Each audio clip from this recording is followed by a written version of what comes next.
Hello, everybody, and welcome to this edition of AACRAO's Credential Chats. We are joined this episode by Colin Reynolds. He is Director for Strategy and Impact at Education Design Lab. Colin, thank you so much for joining us. Thanks for having me, Noah. Excited to chat. 100% excited to chat. Going back well over a decade now, I think since connecting over Twitter in our teaching days. Really excited to learn from you today about the Learning Mobility Collaborative. And for anybody who's watching this, if you want to follow along live, suggest checking out learningmobilitycollaborative.org. Really amazing website. And Colin, in your capacity at Education Design Lab, you've had a chance to come together with a myriad kind of grouping of organizations, including ACRAO, to really lead this work. And so maybe just as a starting off point, you know, how do you describe the Learning Mobility Collaborative? What is this work and what is its why? Yeah, so at the core of it, learning mobility collaboratives are really intended to empower learners, particularly those that are facing the highest barriers and most consistent barriers to be able to attain some type of credential achievement or some type of learning outcome as a digital credential and be able to take those with them across the natural transitions and barriers that exist between institutions and into the workforce. So really, that's the heart of the matter that we're solving with partners all across the country. And we've got a couple states that we have bravely stepped into this space with us to be sort of the first to approach this problem as a state across education, workforce, state government, to really try to see how they can align to support their learners before they get into their institutions, after they leave, and everywhere in between. And you make it sound just so simple. And for anybody who's a regular viewer of Acro's Credential Chats, we have had on Chris Rasmussen, who's collaborating with Colin on one of the Learning Mobility Collaborative projects in West Virginia. There's also great work happening in Arizona. But, as you approach this work, I've seen, and I don't know if you want to jump into the framework, but I mean, that's something that I really refer to that graphic all the time. I use it in my work regularly as just a way of, as we jokingly describe, like how easy this is, that, it's actually really hard. But part of, for me, the hardness is just realizing the interconnectedness and interdependencies that it actually does take an ecosystem. And, you know, is part of that framework that you've developed a way of helping us sort of self-locate within that ecosystem? And Yeah. if so, how did you come up with it, and how do you see people using it or hope you see people using it? Well, so it just to get this out in front of everybody, this is not something that you take and adopt and go and do with like a lockstep approach. This is something that I think in our conversations, and this is something that we've been working on with Strata Education Foundation, AACRAO, as you mentioned, One Ed Tech, now Kale is into the fold. I think there's a number of organizations across the country that have seen some similar challenges and heard similar challenges with partners that they're working with and listening to in various contexts. And so how this framework came to be was an attempt for us to container some of those conversations and decide where to invest resources, time, effort, money to solve for some of these challenges. And we can't boil the ocean, as folks like to say, but we can really take a focused attempt at making progress in a specific area that we know is going to have a domino effect on not only the institutions and folks that we're collaborating with, but the learners that are going through and experiencing these barriers across the institutions and as they're trying to find jobs. So the framework really, I mean, it started as kind of a napkin pitch idea where it was like, hey, what if we sorted it this way? And we gave a lot of feedback. It's meant to be sort of remixed and reused, but I know that that kind of falls flat sometimes because folks don't always want or have the energy to remix and reuse things. They want to help move forward from whatever seat they have at the table or whatever perspective they bring to the table. And really, I think when you look at the framework, the most obvious part of it are the green boxes across the middle. And if you haven't yet, if you're listening to this and you haven't yet pulled it up, just pause for a moment, pull it up, go look at it, and you'll know exactly what I'm talking about with the green boxes. We jokingly call those pickles because in the original iteration of this, they looked like pickles as part of a sandwich. So we thank you, Naomi Boyer. We continue to still call them pickles. But I think those were some of the big buckets that we heard from higher education, workforce, and state partners to say these are the areas that we really are priorities to us, and we should be investing our time. And so that's a great way to approach this conversation with states or system level leaders who are wondering where to begin or even how to approach aligning systems, policies, and initiatives that not only matter to their system, their institution, but they know matter beyond the walls of their institutions too. Yeah, and yeah, I know that there's a quote on the website, and I think that from you mentioned Strata Foundation, Holly Custard from Strata has a quote around along the lines of like, this is about us coming together to join forces to create a more seamless navigation for learners. That Yeah. seamless navigation for learners requires these disparate, nodes in an ecosystem coming together and not being, silos and working outside of coordination with one another. And I love how you kicked off, Colin, describing how like this is not a like press play, like here's this framework, take it and now have all the answers, that it's more of a starting point.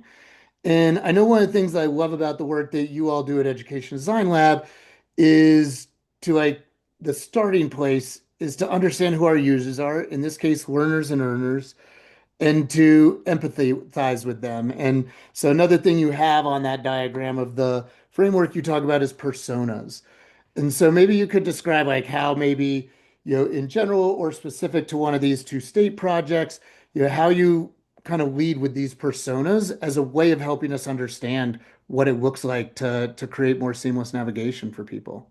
Yeah, that's a great place to start, and where we at Education Design Lab typically do start is with human-centered design and a design process to help really understand the problem and understand the people that are experiencing that problem and work with them and everybody else that's intended to support them on navigating sort of that journey from wherever they are to wherever they're hoping to go. And just to be clear, these institutions, right, like didn't set forth when they were founded to create barriers and challenges and obstacles for all of the learners that are navigating it. But the reality is, and this is one of the premises in the state of Arizona, is they've got over 2 million learners with some college and no credential to show for it. And they want to find a way to reach out to those learners and help them get further down the path. Because for some individuals, it's a matter of like they have a parking ticket that they never paid, so they can't get their unofficial transcripts that are preventing them from applying to another program that they really want to pursue, but all of the hoops that they have to jump to were unintentionally placed in front of them. And once institutions come together to say, hey, we want to serve our learners, our graduates, our stopouts, everybody that comes through our doors or wants to come through our doors, what is it we can do to simplify and ease the process for them to get from wherever they are to the next destination? They realize that some of these things have been arbitrarily placed in front of them or unintentionally placed in front of them. And so for us to bring those personas to light, we get all of these organizations to come around the table to say, here's the type of learners that we're serving. Where are there some commonalities in the experiences they're having? And what are some things that we can do and this is where EDL comes through and leads, a bunch of design activities. We use a bunch of tools and workshop exercises to facilitate these conversations that generate outputs that can align everybody around the problems we're trying to solve and the experiences of the learners who are going through and facing those challenges on a regular basis. So that's really one of the starting points for us in these conversations is to align around what we would call like learners of focus or proto personas around the types of learners. And we're not overly prescriptive with that because we want to get a general sense. And then with the institutions who are working directly with their learners, and when we do this work on campuses, we're working directly with learners to help identify the challenges that they're facing in more specific contexts too. And as one place I want to go with you, Colin, is to two of those pickles you mentioned. When we think about these different learners that you just described, like the example you gave of somebody who is ready to re-engage with their education, two of the pickles that I think an AACRAO audience is going to be really interested in because of how hot a topics they are right now is the credit for prior learning and transfer/credit mobility. And so Mm. maybe just, in the projects that you're getting to serve and lead right now, what are, a couple of things that are just you're finding really exciting as far as the conversations that are percolating around, those two pickles of credit for prior learning and transfer/credit mobility? Yeah, I would say in Arizona and West Virginia, the states that we've been engaged most directly for the last year plus, they through our exercises and design activities, they both have selected credit for prior learning as one of the priority areas to invest in. Micro and milestone credentialing is also a hot topic that is related to this, and I want to plant that seed now so that folks realize that can actually help solve some of the challenges that are faced in other pickles in the diagram. But transfer and credit mobility, that these are all very connected when you start to look at the challenges that groups are facing, and so potential solutions for simplifying some of those challenges and barriers. So credit for prior learning, we've been really fortunate that Kale has engaged as sort of a content expert to lead some of these communities of action in both Arizona and other states that we aren't working directly in around learning mobility, but EDL has been working in just over the last few years. And what Kale has come into this conversation where they've been really helpful is helping to create alignment around a shared framework or a shared policy that says this is what each institution is teaching. What do we have in common, and how can we actually start to build trust across our institutions to say that something that somebody achieved at another campus can translate almost point for point or credit for credit to our campus because we know and we have enough data to show that we get X number of learners from your institution that come to our institution to do this program that go into this industry. Why haven't we fleshed out an agreement or a policy that helps us make that transition between the institutions and into the workforce easier?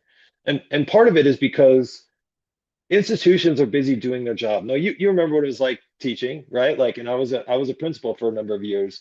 We're so busy doing the day-to-day operations that we don't necessarily have time to pause, to step back and say, how might we be more efficient in the way that we're serving our learners? How might we do this differently to make this type of experience a better experience for those that are going through it, right? That's not really what we think about on a regular basis. So sometimes it's helpful to have other organizations, other like institutions say, hey, let's get together and really focus on this challenge that we're seeing at our campus. Are you seeing this on your campus? Oh, you are too. Great. Let's get together and figure out a way that we can solve that. And that's what like is at the heart of learning mobility is getting together to take things like credit for prior learning and say, hey, this is something we really need to revisit because the manual processes that we're using right now are labor intensive. They're only getting more challenging with AI and the way that folks are bringing AI into the mix. Could AI help us solve some of these challenges? And what are the fundamentals that we need to have in place if we're going to bring any type of new tool stack, any type of new technology to help us alleviate some of these challenges? So credit for prior learning. This I'll put in just a plug for Kale and their research project they're doing with Rand across 3 states to really address this at the state level in hopes of having sort of a national CPL framework that folks could use for alignment. And yeah, and one of the things I hear you say in there, Colin, is I've heard you say trust multiple times. One of the buzzwords in this space is often of learning mobility is often around interoperability. And some of the like interoperability stuff that I hear you describing is, normally it's about technology. I hear you saying it's also about humans. Yeah.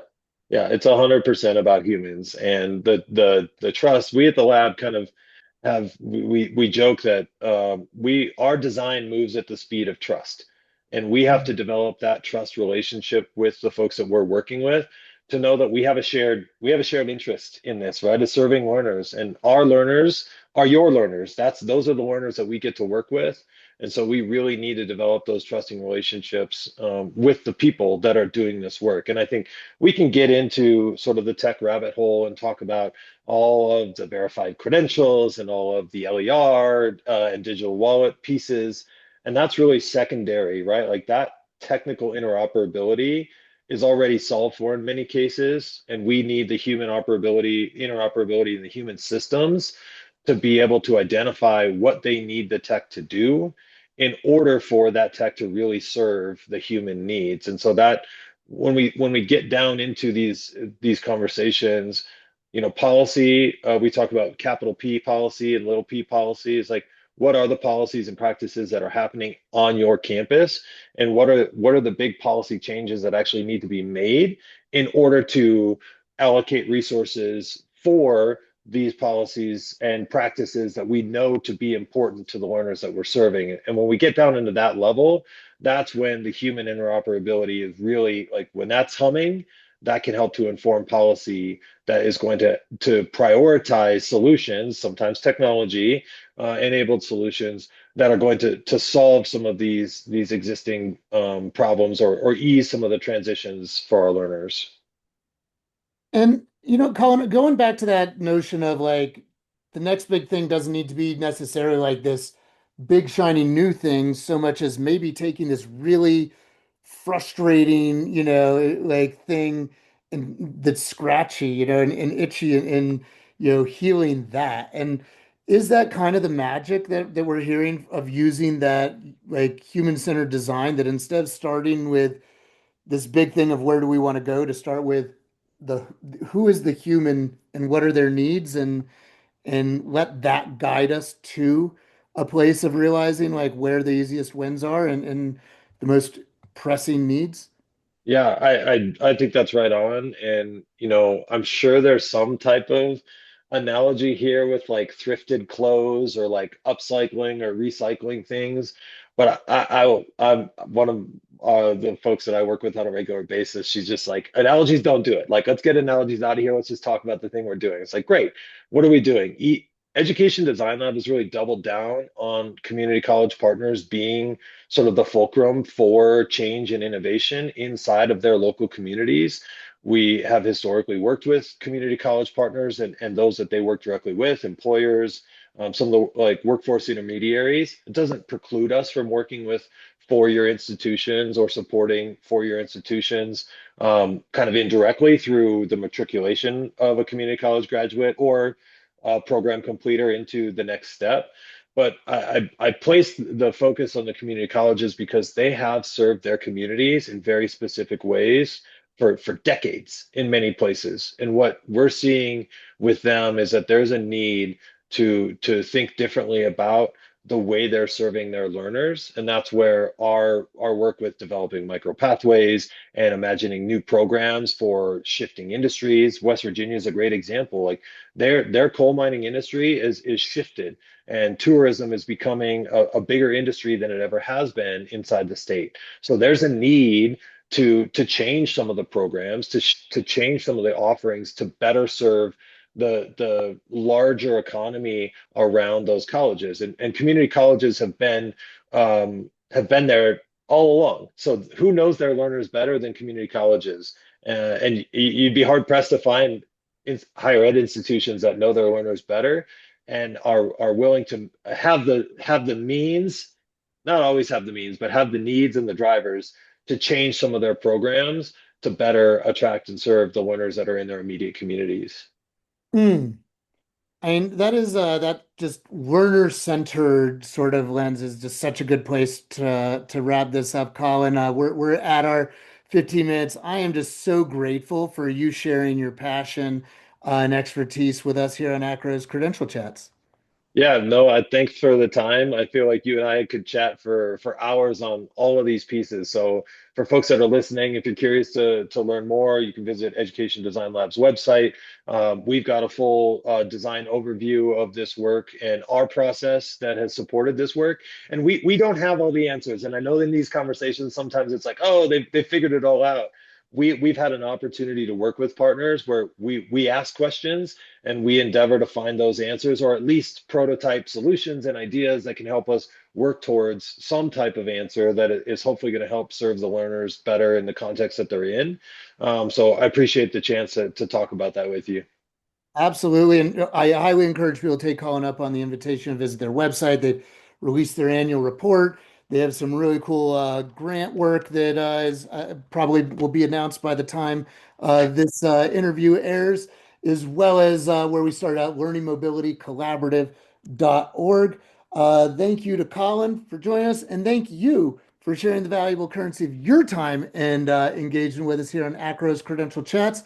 Until next time, everybody, have a badge word of the week. So long.